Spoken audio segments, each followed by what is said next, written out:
Hey y'all, it's Holly. So today we're going to start working on the raised bed. I did this first bit at double time because it took a long time and I didn't want you to just have to sit through it. But I started with putting down some landscape fabric that was cut to size of the raised bed.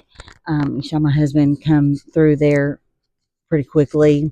And then we're going to start layering in some cardboard. Now, you need to take all of the plastic tape, labels, all of that kind of stuff off your cardboard before you put it down in your raised bed so that you can cut down on the number of chemicals that you're introducing into your raised bed.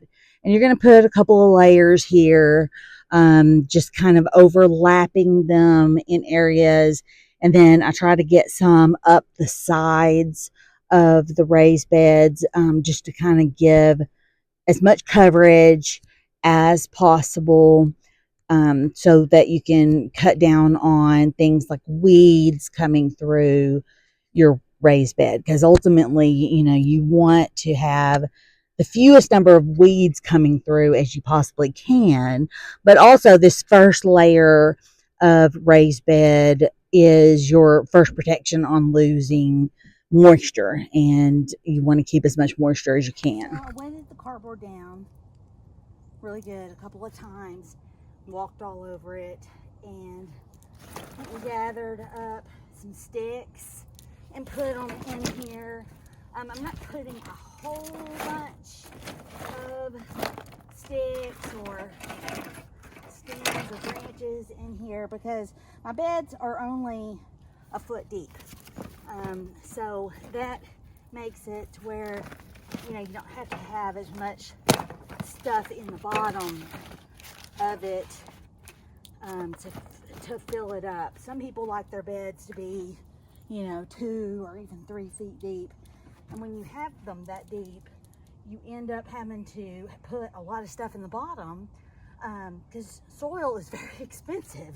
And so to put 3 foot of soil in a 6x3 raised bed, I mean, you've just increased it from 18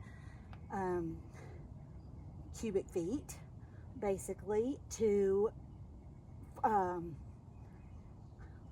54. So that's a lot more stuff that has to go in it. And for my purposes, I'm doing this, kind of economically. Not that, I'm not in it for make to grow a bunch of things and make money off of it. Basically, it's just for us to eat. But I don't want it to be so expensive that, it doesn't make it worth it. So put my sticks down, and we had a pretty good pile of leaves, and they're kind of wet, which is good because we had all that snow and ice and we had rain before that, so they'll be pretty moldable. So I'm gonna put those on top of the sticks, and then I'll come back. The leaves in here. So I'm gonna put a graphic in the comments of this video to show you the ratios of stuff to put in here. So ultimately, up until this stage, we should have about 60% of the bed full.